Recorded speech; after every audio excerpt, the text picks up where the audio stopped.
Thanks for tuning into Heirs TV. A spiritual root to physical illnesses. And so if you go to Deuteronomy 28, verse 15, that's where it kind of starts. It talks about the curses as a result of being disobedient. So the scripture talks about, I set before you life and death, blessings and cursing. Therefore choose life. That's Deuteronomy 30, verse 19. So what you want to do is, now think about it. One thing that he gave us that can't nobody take away is choice. Nobody can take that away from us, and that's very, very crucial because people can have control over other things, but they cannot have control over your choice. You can choose to be disobedient. You can choose to be obedient. You can choose to be in unforgiveness. You can choose not to be in or not to be. You can choose to be forgiven. You can choose to be in not to be forgiven, if that makes sense. You have choice. Okay. And so you got to make sure that you are exercising your choice. You can choose to leave it, drop it, and let it go. Philippians 3:13 talks about forget those things that are behind. So the scripture is telling us that there are some things that are in our past that we must leave behind in order for us to see what God has for our future. So we got to do that. There's no way around it. And if you want to grow and reach your potential. Or you can choose to hang out in your pain and never be free, because that's the other result. Unforgiveness is a seed, and seeds grow to produce what's inside the seed. Well, in this case, the seed is unforgiveness. So if you're growing unforgiveness inside you, imagine just the seed of unforgiveness always in you. That's not a good seed. So you want to make sure that you extinguish that seed. Unforgiveness is not the heart of God. The heart of God is love. And we know that 1 Peter 4:8 talks about love covers a multitude of sin. So it'll cover all the sins that really people, because love is unconditional. That's the thing. It's not based on what you do. It's not based on what you say. It is because of obedience, what God tells us to do. And we have to love people that have done us wrong. So how is unforgiveness birthed? So we'll talk a little bit about that. Okay. It starts with something that happened to you, something that was a traumatic situation for you. And then it goes into how you respond to what's happened to you. So it's what happened to you, then now your response to what happened to you. Then what happens is now you come up with a reason why you feel the emotions that you feel, the hurt, the pain, the anger, whatever it is that you end up feeling, the resentment, the bitterness, all of that becomes what we call reasons. And if you can imagine like you having a box over your head, because we know that reasons are actually, in the mind, okay? And so you have this box over your head, and inside that box that's over your head is the bitterness, the unforgiveness, the resentment, all of those things. But the thing about it is cased in that box by what we call reasons. So I have a reason why I'm angry. And so now, because it's cased in that box, it becomes a stronghold.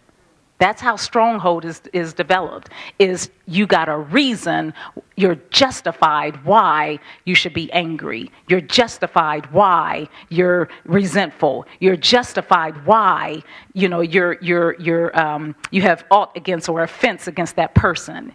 You have come up with a justification, and that keeps it inside that box in your mind, and now it becomes a stronghold. So that's how those strongholds are built, is building your mind. So you got to make sure that you process what happens to you right. It's not what happens to you that determines the outcome. It's how you handle what happens to you that actually determines that outcome. So that's so important that we get that. And then that your final emotions, and I talked about that, it holds the reason captive in your mind. So that final emotion, whatever, that's why you got to think it through. When things happen to you, you got to really think it through. The scripture talks about the weapons of our warfare are not carnal. It's not your mama. It's not your daddy. It's not your ex-wife, your children. It's not. It's a spirit that is trying to infiltrate your mind so that you can really pretty much block your blessings, so you can't really be all that God called you to be. So, but if you don't understand that, you'll be thinking it's cousin, it's mama, it's daddy, and honestly, when you really think about people's life, the things that they've gone through, a lot of times the question is not, why did they do that? It's almost like, why wouldn't they do that based on where they come from? So a lot of times we judge people, be like, well, no good mother would do that to her kid. Well, you don't know what that good mother went through, or that mother went through in her life to produce what she's producing. So we got to make sure that we really look at it for what it really is. The enemy wants us offended, y'all. Because he knows if I could get that person offended, I'm going to block every blessing that comes their way. So we got to be determined. Number one, we got to know, where's it coming from? It ain't coming from the exes, the husband, the wife, even your husband and wife. You get in an argument. Whoever is in the home may be influenced by a spirit. It's not saying they're possessed, but they may be influenced. Because depending on what they've been feeding, if they're feeding their flesh, that's what's going to come out. So a lot of times it's not the person, but the enemy wants us to look at the person and despise the person, and even tell them you did that on purpose. That is a lie. He is the father of lies, is what the scripture says. So we gotta start thinking. Anytime when you get offended, stop at that moment and look at that, whatever you're being offended by, and really process that thing. Where'd it come from? And then now you got to since it came from the devil, it didn't really, even though the person, yielded themselves to whatever to make you hurt, now you're going to have to do something with that. And I got to finish up, so I'm going to hurry up and try to get to some remedy here. Here's the thing. When you find yourself in a situation where you're having a hard time letting go of unforgiveness, it's because you really haven't dealt with it properly. So when things happen to you that is hurtful, you know what?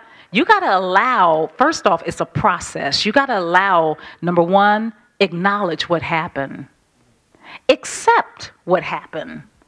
It may be very difficult to realize it, but there are people, like for instance, there are some situations, y'all, that you literally have to accept. Like for instance, for me, my virginity was taken. I can't get that back. I have to accept that actually happened. You understand what I'm saying? There are people that have actually died. You have to accept that there's nothing you can do, and so what you do is you accept things that you can't change. So the loss of virginity, traumas in your life, death of a loved one. And then you allow the grieving process to start to happen. The children of Israel, when Moses died, and actually it's found in Deuteronomy 34:8, the children of Israel, actually, they cried, y'all, for 30 days. 30 days they cried. Ecclesiastes 3, I guess I can go there real quick. But the Ecclesiastes 3 talks about there's a purpose for everything. And one of them, there's a purpose in crying. Crying is not a bad thing. Because when you cry, you're pouring out. When you allow emotions and stuff to get stagnant and stay, kind of like fester in you, you risk you risk actually getting in unforgiveness because you're not allowing things to flow through you. You got to pour out. Hannah, when she was hurt because it was Hannah. She was wanting a child and she couldn't have a child. The scripture says she poured out. Matter of fact, it even said she was like a drunk woman. She cried so much that the priest looked at her and said, "Is she drunk?" So crying is not a bad thing, and a lot of men sometimes don't cry, but sometimes you have to cry.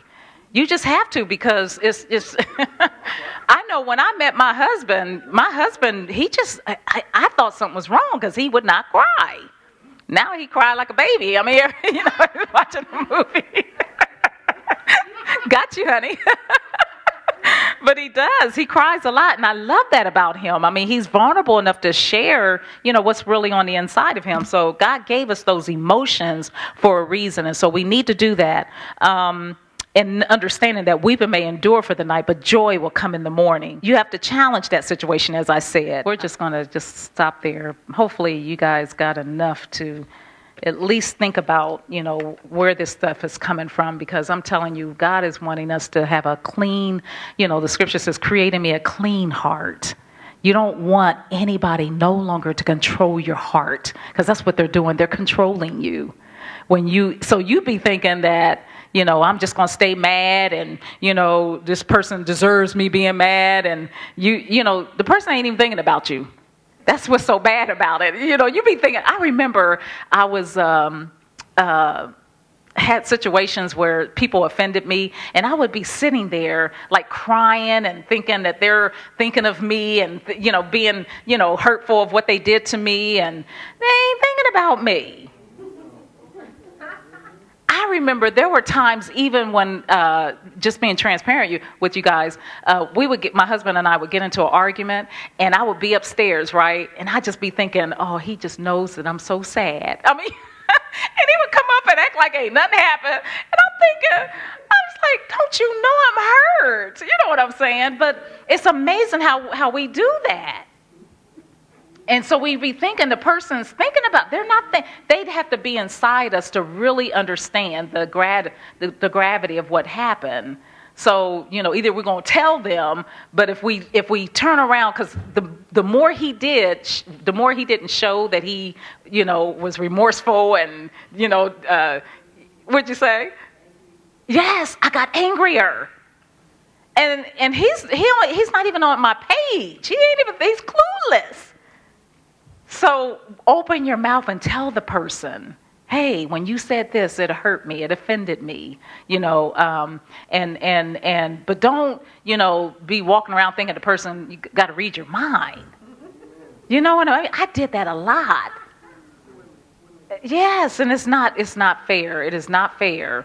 And the more he did, he was like oblivious to what I was doing. And I was like, you got to be kidding me. I'm like, I want to just take that, slap him upside the head. Like, seriously?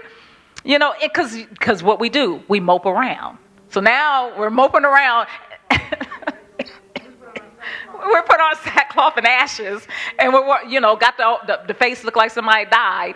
And after a while, sometimes they say, well, she'll get over it. Or maybe it's that time of month, she's sensitive, as opposed to us telling them, when you did this, it hurt me.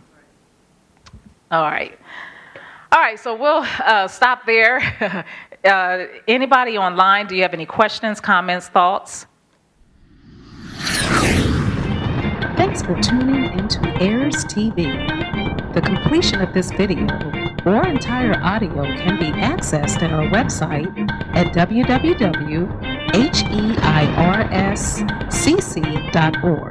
or on Heirs CCC channel, YouTube, and Heirs Radio via SoundCloud and iTunes. Donations can be given at our website. Thank you.